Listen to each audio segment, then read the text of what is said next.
Buenas tardes. ¿Listos para la palabra de Dios? Vaya abriendo su Biblia en Mateo capítulo 24, versículo 6. Mateo 24, 6. El tema que voy a tratar hoy lo he titulado "Es necesario que todo esto acontezca". De eso vamos a hablar en esta tarde. Y vamos a tomar Mateo 24, versículo 6. Dice así, está hablando Jesús: "Y oiréis de guerras y rumores de guerras. Mirad que no os turbéis, porque es necesario que todo esto acontezca, pero aún no es el fin".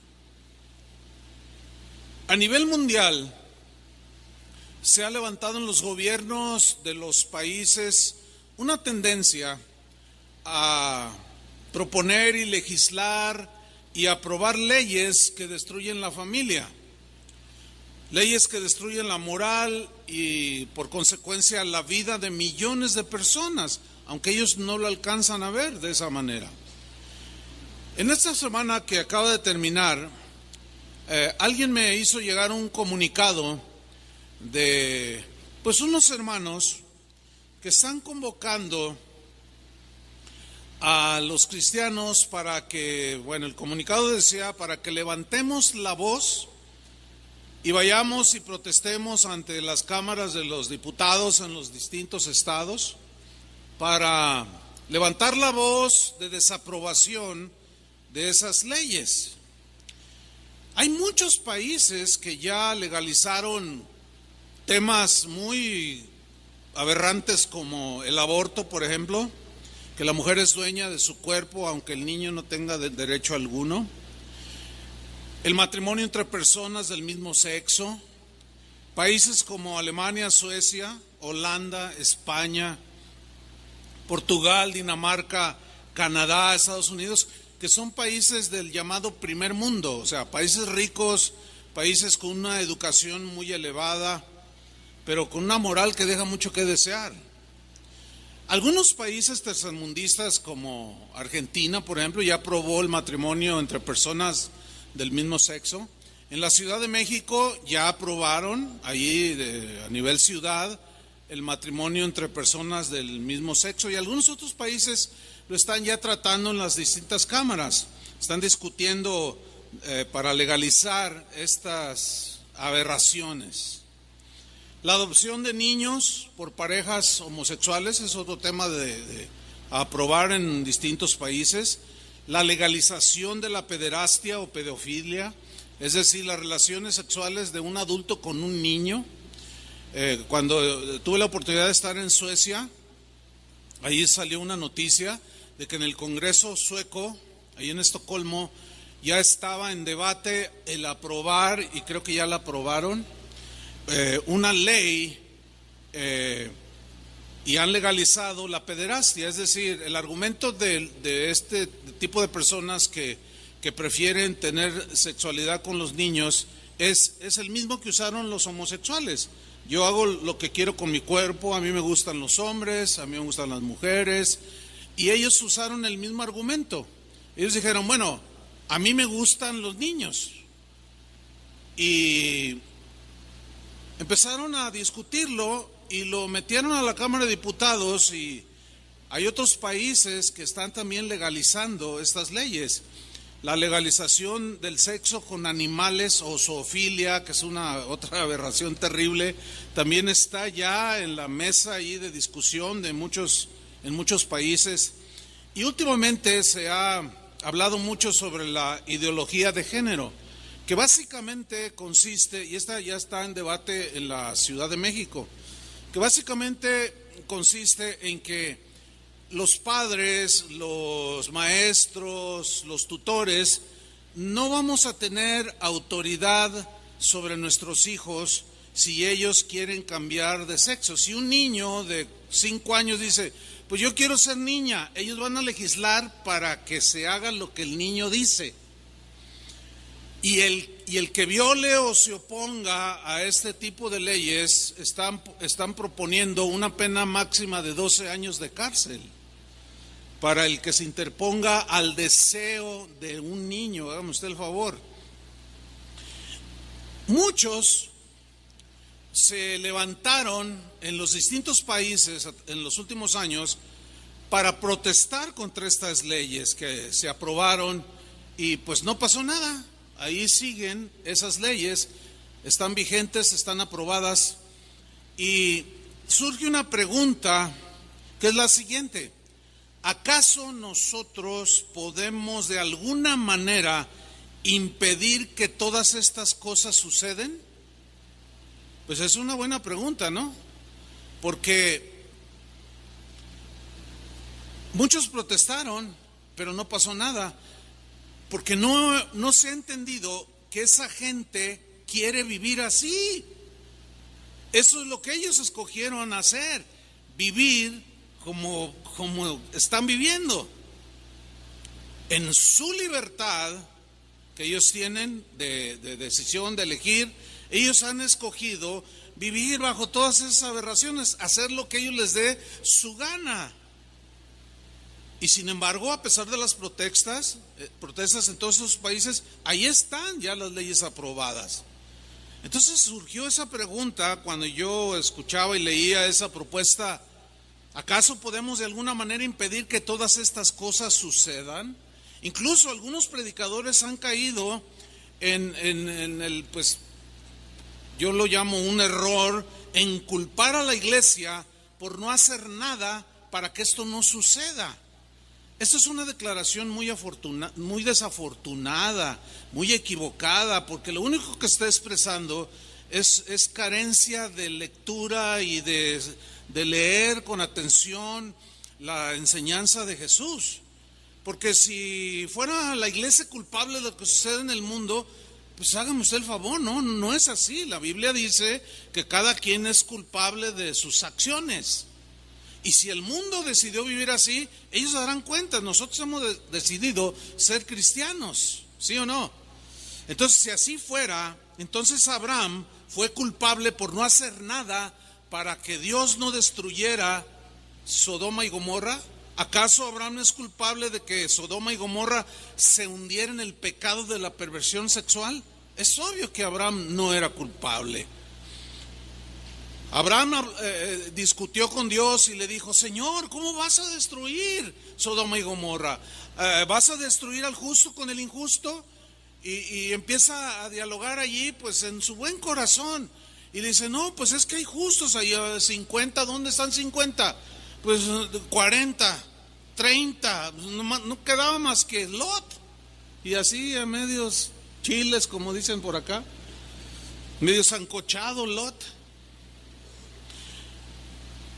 Bajo esta misma acusación de que lo que pasa en el mundo es culpa de la iglesia porque no hacemos nada, entonces Noé fue culpable por no hacer nada para que Dios no destruyera el mundo con el diluvio.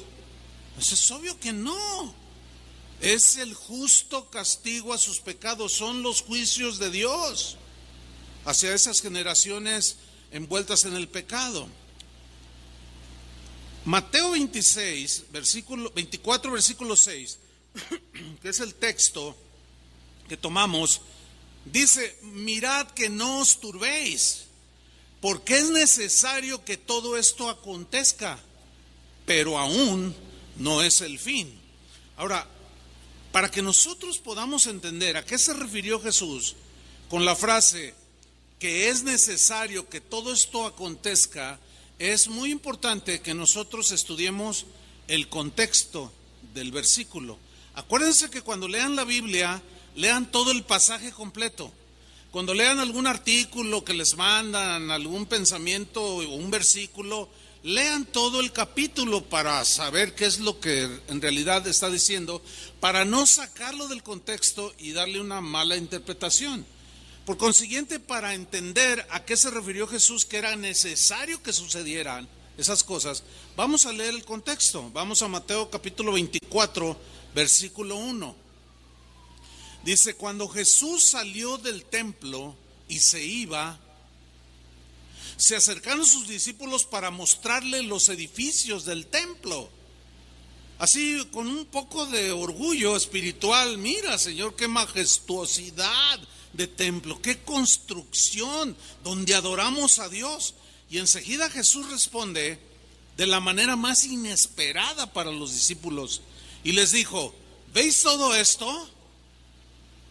De cierto os digo que no quedará aquí piedra sobre piedra que no sea derribada. Lo que está haciendo Jesús aquí es profetizar que ese templo que produció orgullo en los discípulos y en toda la gente en Israel iba a ser destruida. Pasaron 37 años. El general Tito, comandante del ejército romano, en el año 70 de nuestra era, sitió la ciudad de Jerusalén. Lo primero que hizo fue llegar y arrasar con el templo y solo dejó una pared que en la actualidad se conoce como el Muro de los Lamentos. Es decir, que lo que Jesús dijo se cumplió delante de los ojos de todos los discípulos y de los cristianos de aquel tiempo y de la gente no cristiana. Si eso se cumplió, lo que sigue a continuación se tiene que cumplir. Versículo 3. Y estando él sentado en el monte de los olivos, los discípulos se le acercaron aparte, porque estaban todos pues turbados de cómo eso que les había dicho que el templo iba a ser derribado los turbó, los confundió, y los discípulos se le acercaron aparte diciendo: dinos, Señor, dinos, ¿cuándo serán estas cosas? ¿Y qué señal habrá de tu venida y del fin del siglo? El fin del siglo se refiere al fin del mundo. ¿Cuándo será? ¿Qué señales habrá? Ellos estaban intrigados. Y Jesús les responde la pregunta. Les dijo, en primera instancia les da una primera advertencia. Les dice: mirad que nadie os engañe. Tengan mucho cuidado que nadie los engañe. El día de hoy, la gente alrededor del mundo, como es un mundo ya globalizado, uno de los elementos que ha ayudado a la globalización o que todo se integre es el Internet. Por medio del Internet está llegando a las casas y a todos los dispositivos de todos los que tienen un dispositivo, videos, por ejemplo, de mucha gente que habla y dice, predica, dicen que ellos son los que Dios escogió, y dicen, hay muchas cosas. Tengan mucho cuidado, hermanos, de lo que ven en Internet, porque Jesús dice aquí que en los últimos tiempos una de las señales serán que vendrán engañadores, y dice: mirad que nadie os engañe. Si usted tiene duda acerca de algo que escuchó, pregúntenos. Ha habido casos de gente que se va de la congregación porque escucharon, como una familia escuchó a un predicador que llegó allá de Sonora, por allá, que venía diciendo que él tenía una revelación de que Dios era mujer. Entonces ellos oran: Madre Dios, y se fue con ellos porque era una grande revelación. Cayó en un engaño terrible. Versículo 5 dice la razón Jesús: porque vendrán muchos. Hermanos, estamos plagados de muchos que llegan en su nombre diciendo: yo soy el Cristo, o yo soy el ungido, yo soy el escogido, yo soy el que tengo la razón, yo soy el que tengo la revelación. Dice: y a muchos, y a mí me asusta esa palabra, y a muchos engañarán. Y ahí Jesús comienza a explayarse, explicándoles, dándoles respuesta a la pregunta de sus discípulos. Dice en el versículo 6: y oiréis de guerras y rumores de guerras. Mirad que no os turbéis. Esa frase es muy importante, hermanos. Mirad que no os turbéis. Cuando veáis que estén pasando todo este tipo de cosas que nadie quiere que sucedan, y que Jesús dijo que es necesario que sucedan. Mirad que no os turbéis. Ten cuidado de que no se turbe tu mente, tu corazón. Ahora, aquí la palabra turbar viene de una palabra griega que se traduce literalmente hacer alboroto. Es decir, de hecho de ahí viene la palabra turba, una turba, o sea, gente alborotada. Gente que está fuera de sus casillas, que no entiende y está alborotada, está insegura, está intranquila y están protestando y están gritando y no saben qué hacer. Están decepcionados, están en una incertidumbre espantosa por todo lo que están viendo y oyendo. Y Jesús dice, no, ustedes no se turben, no se alboroten. Entonces, cuando no entendemos que estas cosas deben suceder, empezamos a alborotar a la gente. Yo recuerdo cuando iba a entrar el año 2000, ¿se acuerdan? Que el error del 2000 y que todas las computadoras iban a ir en cero y que iba a haber no sé cuánta cosa, y empezaron los alborotadores a decir, vamos a rentar bodegas grandes, vendan todo y que no sé qué. Y me preguntaron algunos pastores aquí en la ciudad, ¿y tú no vas a hacer nada? No, es que no va a pasar nada. Pero ¿cómo no? Mira que están diciendo. ¿Dónde dice en la Biblia? ¿En qué se basan? Todavía hay unas señales que no se cumplen como para que ya se acabe todo. No, que tú, y bueno, me dijeron con algunas cositas ahí. Pero llegó el año 2000, ya vamos en el 18. Nomás alborotaron a la raza. Y todo lo que acumularon ahí, bueno, pues lo tuvieron que regalar o vender, pero ninguno fue honesto para decir, me equivoqué. Nos equivocamos, ninguno. Entonces Jesús dice, cuando vean esto, miren que no se turben, o sea, que su corazón no se alborote, porque cuando una persona está alborotada es porque perdió la paz. Ustedes no pierdan la paz, porque acuérdense que estamos en las manos del Señor. Pero sigamos leyendo. Mirad que no os turbéis. Y luego viene la frase, porque es necesario que todo esto acontezca, pero aún no es el fin. Porque es necesario, dijo Jesús. ¿Recuerdan cuando Pedro en una ocasión reaccionó cuando Jesús les dijo a sus discípulos, me van a golpear, me van a escarnecer, se van a burlar de mí y finalmente me van a matar? Y los discípulos reaccionan y Pedro lo toma aparte y le dice, no, Señor, en ninguna manera te acontezca esto, le dice. Y Jesús también reacciona y le dice, quítate delante de mí, Satanás, porque no pones tu mira en las cosas de Dios, sino en las de los hombres. Es necesario que yo muera. Era necesario que Jesús muriera en esa cruz para nosotros tener salvación, un regalo de Dios que se obtiene por medio de la fe. Entonces el buen corazón de Pedro se alborotó cuando escuchó, porque amaba a Jesús, y se alborotó su corazón porque oyó que Jesús estaba profetizando su muerte. Y en ese alboroto perdió la ubicación, perdió el piso y reaccionó mal. ¿Qué es lo que pienso yo que están reaccionando algunos hermanos? Cuando dicen, no, en el Congreso, allá los diputados federales están ya con una propuesta de legalizar estas leyes, y luego pierden la paz y empiezan a alborotar a todo el mundo. Cuando la Biblia es clara, Jesús dijo que estas cosas tienen que suceder. Aunque Jesús dice, no es el fin. Dice el versículo 7, porque se levantará nación contra nación y reino contra reino, y habrá pestes y hambres y terremotos en diferentes lugares, y todo esto será principio de dolores. Pues eso al corazón que no está bien firme en Cristo lo turba, lo alborota, lo asusta. Esto será principio de dolores. Pero luego Jesús va más allá. Síganme con mucha atención. Versículo 9. Entonces dice, os entregarán a tribulación. ¿A quién entregarán a tribulación? A los cristianos. Porque les está hablando a sus discípulos.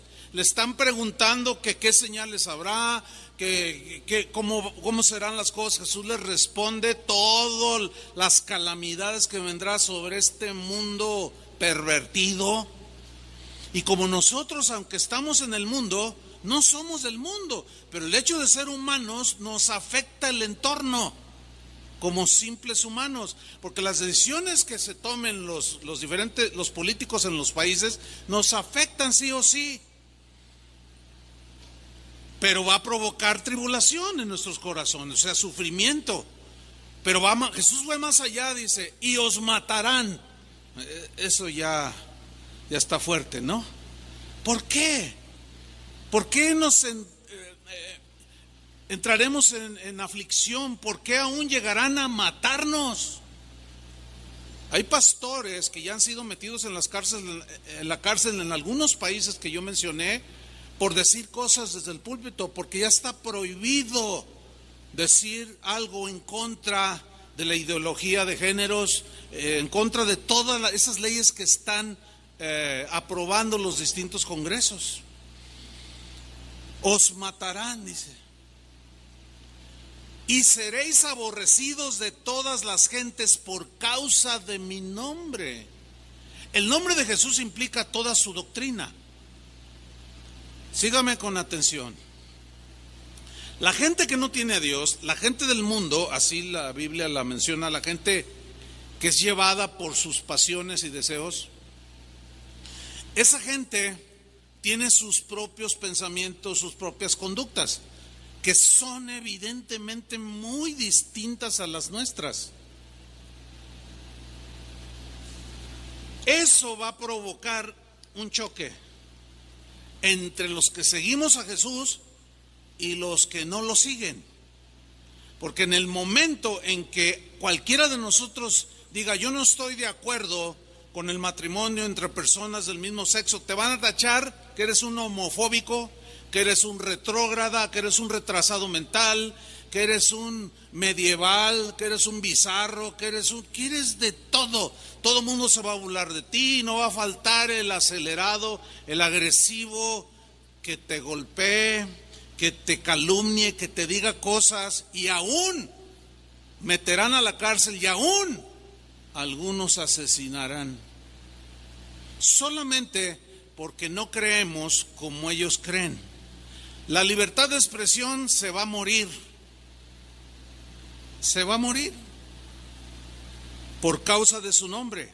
Pero luego Jesús dice en el versículo 10, muchos, y me sigue asustando esa palabra, muchos tropezarán entonces. ¿Qué quiso decir Jesús? Con muchos tropezarán entonces. Lo que Jesús está diciendo es que al ver lo difícil que resultará ser cristiano en medio de un mundo pervertido, corrupto, lujurioso y loco, muchos se van a echar para atrás. Muchos le van a dar la espalda a Jesús. ¿Por qué? Porque van a tener miedo. Y a lo mejor alguien le va a decir a alguno, no, tú eres de los que ibas allí a Colón y ahí, ¿cómo se llama esta calle? Se me fue. Ahí donde era un cine y el que no esté sólido para enfrentar, va a decir cosas como, bueno, mira, la verdad yo sí llegué a ir unas veces, es que cantaban bien bonito, me gustaba, pero la verdad, ese Chuy Olivares era un retrógrada. No, y el Chuy García cantaba bonito, pero y el Julio, no, el Toñito con sus anuncios, nah. Entonces van a decir un montón de cosas en contra de nosotros, porque su forma de vivir con la forma de vivir de los cristianos no hay parecido alguno, y muchos van a tropezar. Espero que no haya ni uno de esos que tropiezan en este lugar. Y si tú te sientes débil en la fe para enfrentar esto, agárrate bien del Señor, porque estas cosas es necesario que sucedan. Sigo leyendo versículo 10. Muchos tropezarán entonces y se entregarán unos a otros, y unos a otros se aborrecerán, y muchos falsos profetas se levantarán. Cuando hablamos de profetas no solo se refiere dentro de la iglesia, también son falsos profetas los que guían a la gente del mundo hacia filosofías y hacia sistemas de pensamiento y de vida. También esos son falsos profetas, porque no es la vida correcta, no es la vida que le agrada a Dios. Y dice que vendrán muchos falsos profetas y engañarán a muchos. En el versículo 12, Jesús dice algo tremendo. Y por haberse multiplicado la maldad, el amor de muchos se enfriará. Vamos a estudiar esas dos afirmaciones de Jesús. Número uno, Él habló de que una de las señales del fin será la multiplicación, el aumento, el crecimiento agigantado de la maldad. Bueno, este término implica mucho más cuando estudiamos la etimología de la palabra, que se traduce por maldad. La palabra anomia es la palabra que se traduce en las Biblias como maldad, pero esa palabra tiene un concepto más amplio. La palabra anomia en el griego está formada por dos vocablos. Uno es a es sin, y nomos es ley, es una yuxtapuesta, entonces significa sin ley, así en sentido estricto. Por haberse multiplicado, se entiende, la gente sin ley, porque Jesús dijo que del corazón salen todos los malos pensamientos, la maldad, los adulterios, los robos, el homicidio, las traiciones. Entonces, la maldad está en los hombres, en los seres humanos, en el corazón de los seres humanos. Y cuando Jesús dice que habrá un aumento desproporcionado de gente sin ley, es decir, gente que son ley para sí mismos, ellos inventan sus propias leyes, haciendo a un lado las leyes de Dios, los mandamientos que rigen a nosotros los cristianos. Ellos los pisotean, se burlan, los escupen. Bueno, esta palabra anomia tiene la idea de anarquía, porque una persona que no respeta ley alguna, hace lo que quiere, no se sujeta a ninguna ley y se vuelve un anárquico. La anarquía es ausencia de todo, es ausencia de autoridad, es ausencia de gobierno, es ausencia de moral. Eso es el significado de anarquía, es ausencia de todo. Esto va a propiciar que el mundo entre en un caos.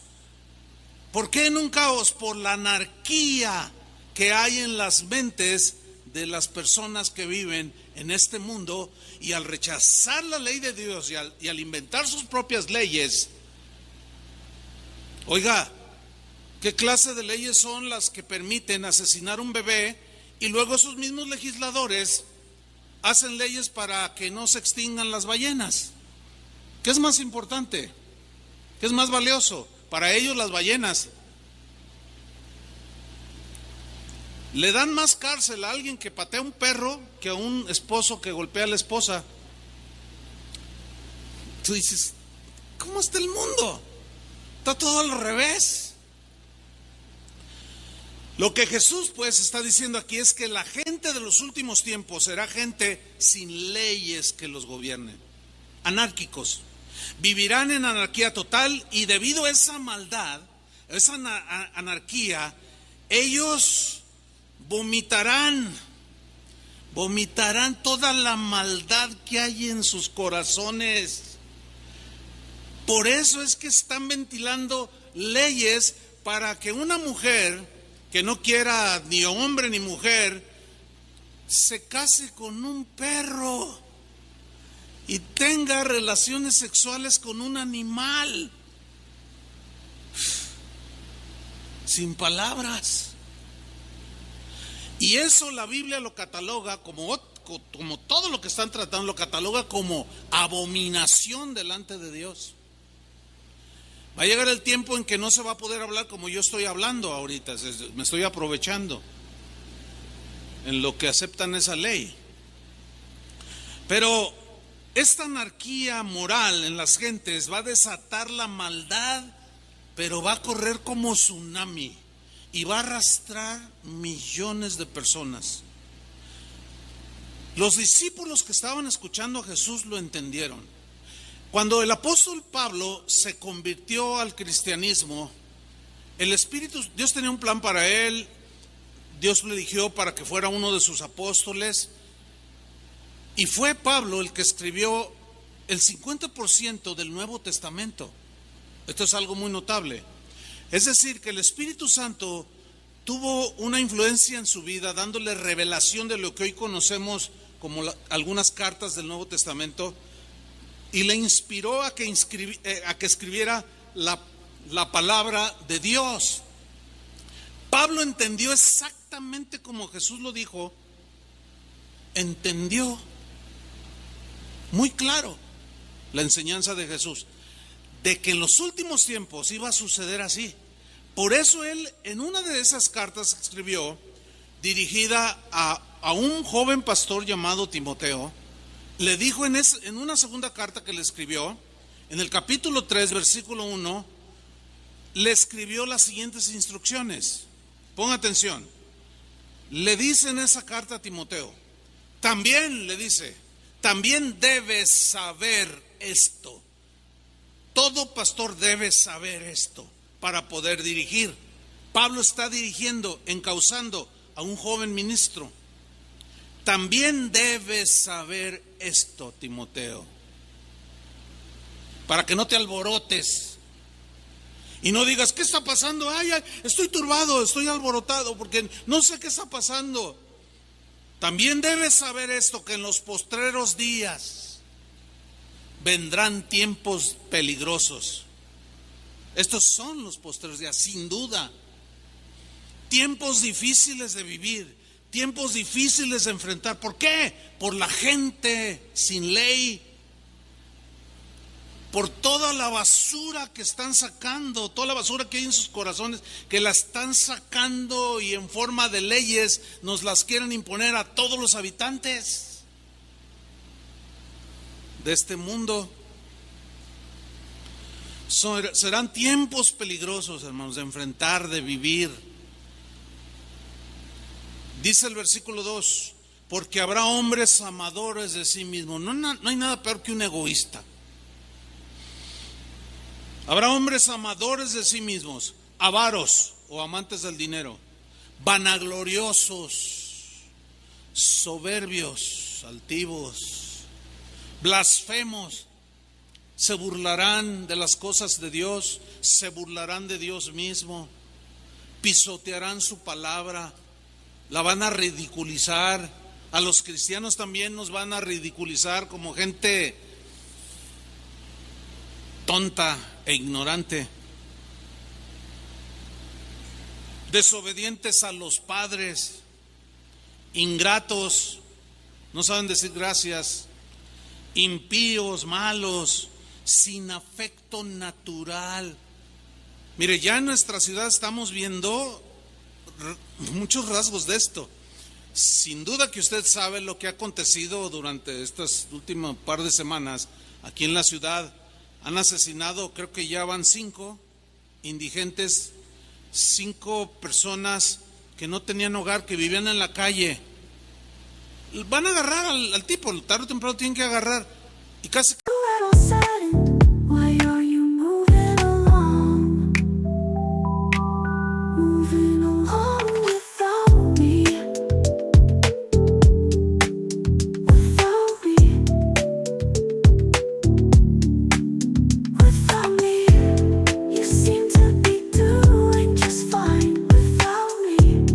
Smiling all of the time without me. You're working still.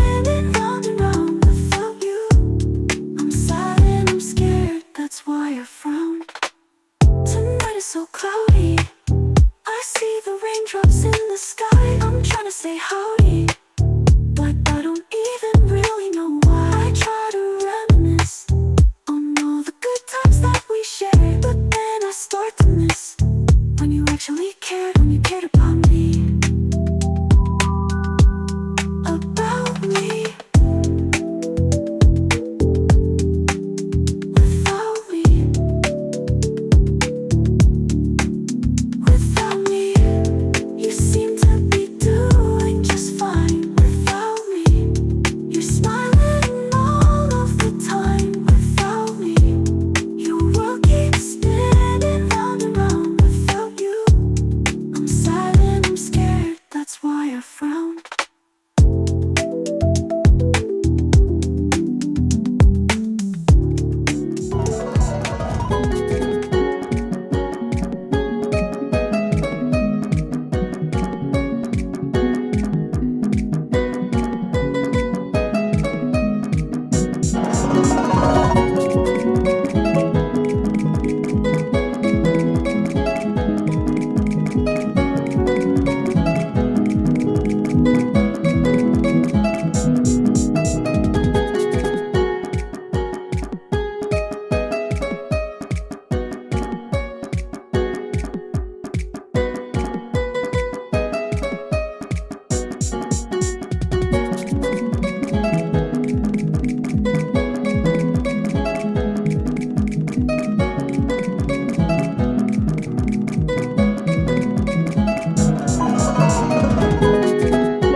Pero si tocan el hijo de un diputado y en 3 horas agarran al secuestrador.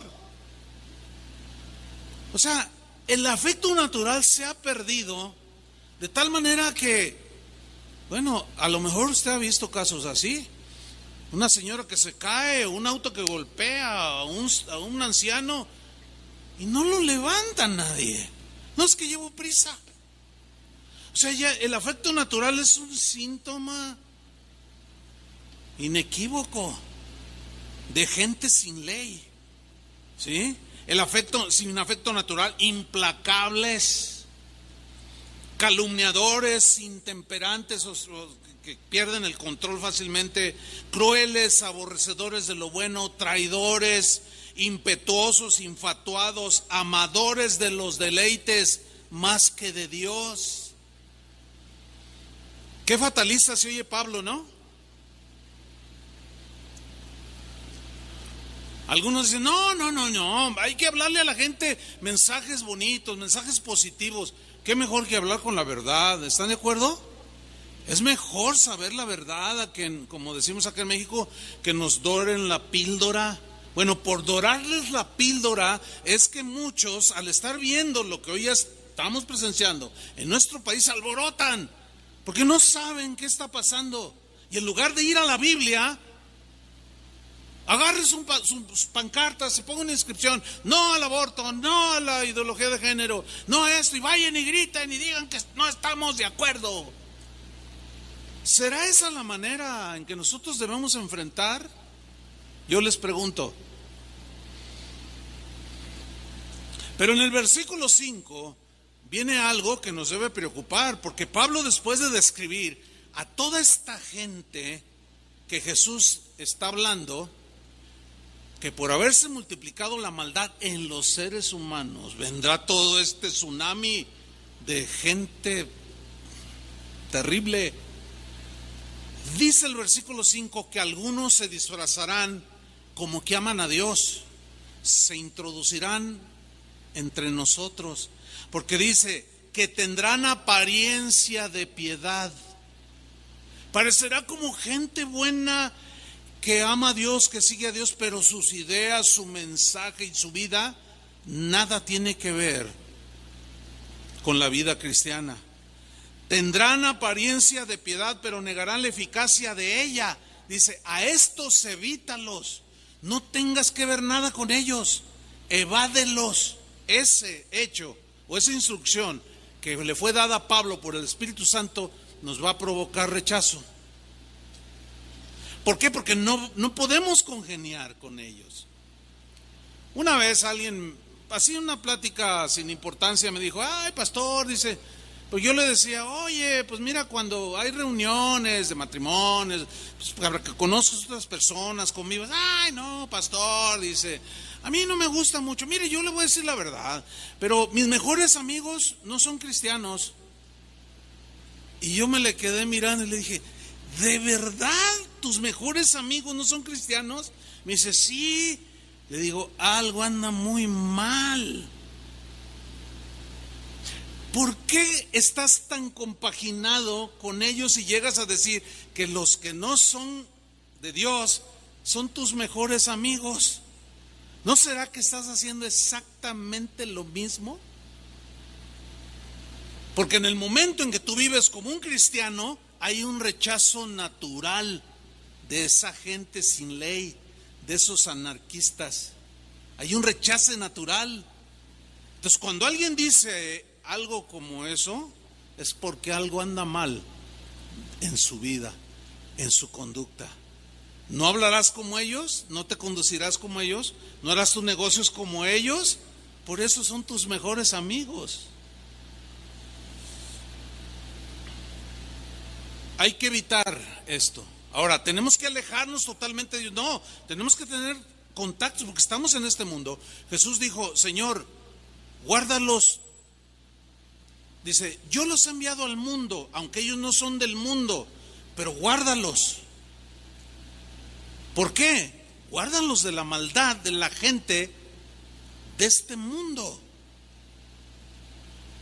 Pero es imposible no tener tratos con algunos. Si solicitas un Uber, vas a tener que tener tratos con el chofer. Y si es uno que está casado con un varón y te empieza a decir que él tiene un niño adoptado, ¿qué le vas a decir? De seguro, si tú eres un cristiano de convicción sólida, le vas a decir, oiga, ¿usted sabía que eso es una aberración delante de Dios? Mira, lo primero que te voy a decir es, bájese de mi auto.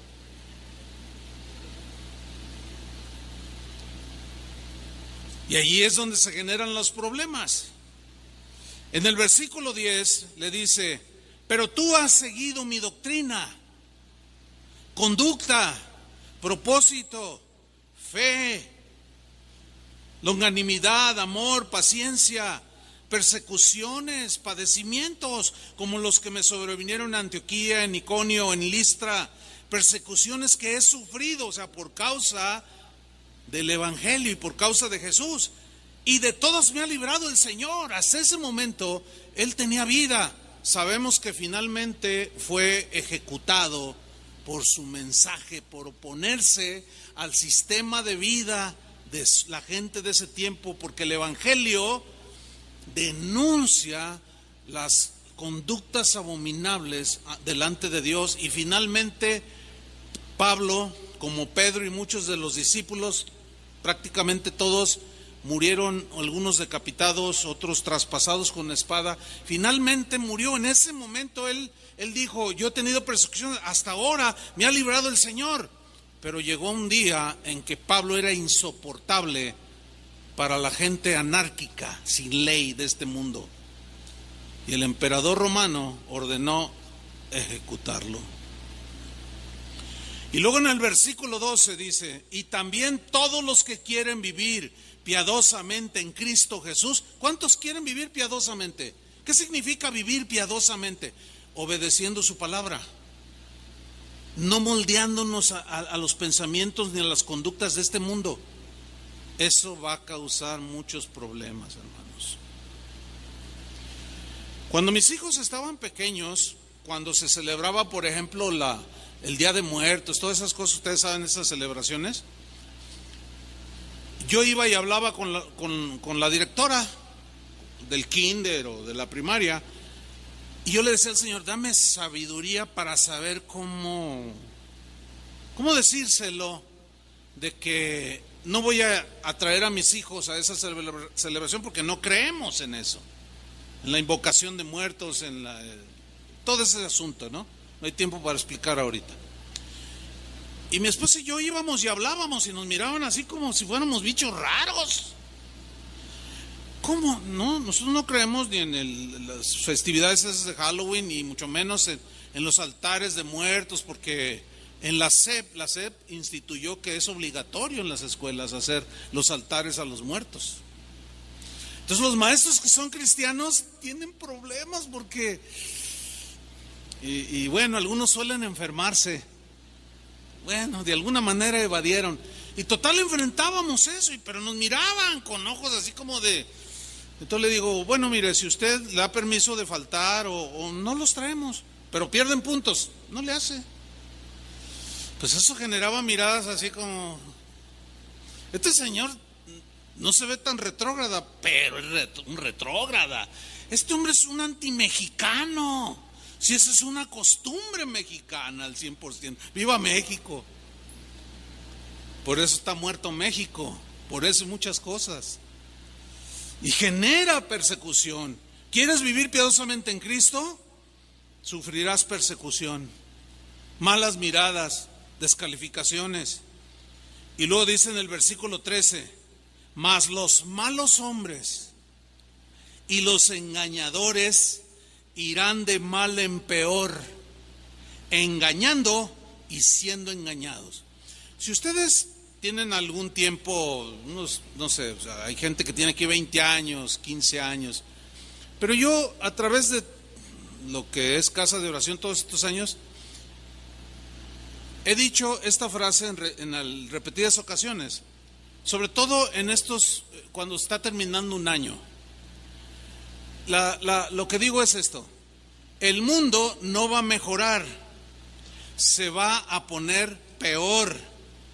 Y díganme si no es cierto. Busquen ustedes en la página mensajes de hace 15 años, 20 años, ustedes van a escuchar eso. Un ejemplo: hace 15 años, cuando entrevistaban los reporteros a una persona y esta hablaba con palabras soeces o vulgares o malas palabras, solían ponerle un pip, ¿se acuerda? Y que no, y que mi mamá, que pip, para evitar que los oyentes escucharan semejantes obscenidades. Pues hoy ya quitaron el pip. ¿Ya se dio cuenta? Cuando ven los noticieros, tal como es. Los presentadores, los mismos periodistas hablando como carretoneros. Y yo sé que si alguno de ellos oye lo que estoy diciendo, dice, este tipo es un retrógrado, este tipo, ¿en qué mundo vive? Sí, yo sé que se genera ese conflicto. ¿Y qué vamos a hacer? Pues es una vergüenza que gente educada, mira, no tienes que hablar esas palabras ofensivas para expresarte, ¿verdad que no? Y gente muy educada que ha ido a Harvard, periodistas que son de Harvard, hablando como carretoneros, con un lenguaje, y el pip ya se acabó. Y hoy sacan todo crudo. En 1992 fui a España. Fue la primera vez que pisé ese país. Y íbamos a ver un partido de fútbol, el Real Madrid, donde jugaba en ese tiempo Hugo Sánchez. Pues vamos a verlo. Yo estaba con unos hermanos allí en Madrid. Entonces la esposa de él me dice, oye, dice, nada más que fíjate que aquí en el medio tiempo pasan comerciales. Le dije, no, en México también. Y se rieron, se miraron y se rieron. No, pero aquí son diferentes. pero no me dijo. Dice, nada más ten cuidado con los comerciales. Yo dije, pues, ¿qué anunciarán? ¿Que el pozole es malo para el estómago? ¿Qué dirán de los comerciales? Se terminó el primer tiempo, porque lo aprendimos cuando ya había empezado. Termina el primer tiempo y en eso anuncian un jabón y sale una mujer anunciando el jabón, literalmente, totalmente desnuda, de frente, bañándose. Y dice, yo estaba distraído, dice, pastor, me dice yo, ¿qué? Pastor, y veo allí, en 1992. Bueno, a cualquier país europeo que usted vaya es común. Dice, eso apenas acaba de entrar aquí a Europa. Al rato aquí en México se va a dar igual.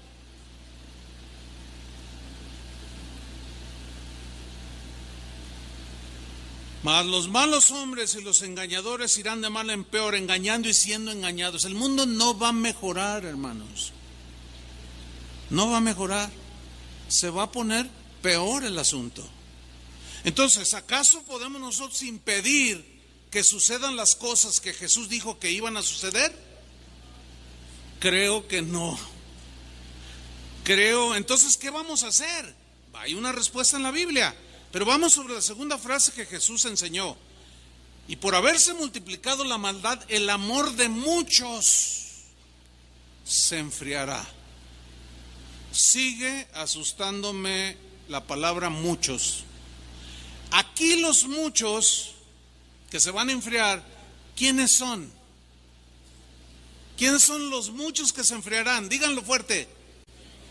Los cristianos. Los que no están firmes. El amor a Dios se va a enfriar. El amor a tus padres se va a enfriar.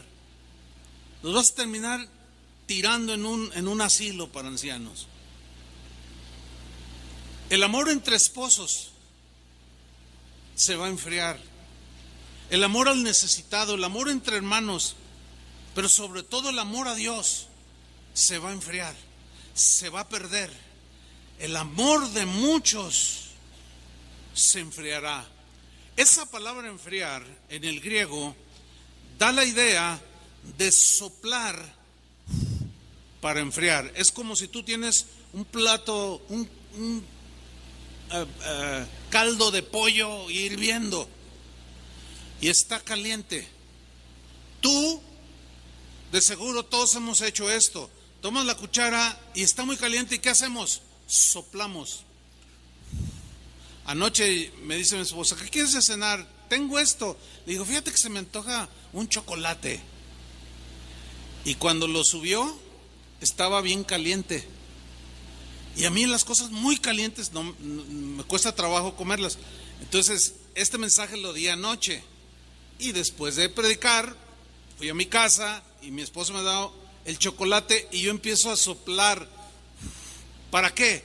Para enfriarlo, hermanos. Pongan atención, el que entienda, entienda. La gente sin ley, la gente que es ley para sí misma, toda esa gente con mente pervertida, corrupta, llena de desviaciones, va a soplar unos vientos huracanados de maldad sobre todo el mundo, y ese tufo ya llegó a México. Ya llegó. Gente sin leyes morales, gente pervertida, gente desordenada, gente amadora de toda corrupción moral, soplará y vomitará la maldad que hay en sus corazones sobre todos los habitantes del mundo. Y nosotros estamos aquí en el mundo. Va a soplar de tal manera que algunos se van a enfriar. Porque van a ver todo tan natural, tan natural. Hoy en la televisión salen mamás diciendo, bueno, la verdad, después de mucha reflexión, pues voy a apoyar a mi hija. A ella pues resultó con que pues le gustan las mujeres a mi hija. Pues yo la apoyo, aunque la gente diga cosas, yo la apoyo en todo lo que ella necesita. Esa señora ya quedó frita, ¿sí? El asunto es que nosotros los cristianos, ¿será tan común? Mira, hermano, lo que se ve en las congregaciones ahora es impresionante, hermano. Que no te la crees. No tengo tiempo para poner algunos ejemplos, basta con la explicación de la palabra. ¿Será tan normal esto que muchos cristianos consentirán con esta ola de perversiones y se van a enfriar y eventualmente terminarán abandonando al que murió por ellos en la cruz?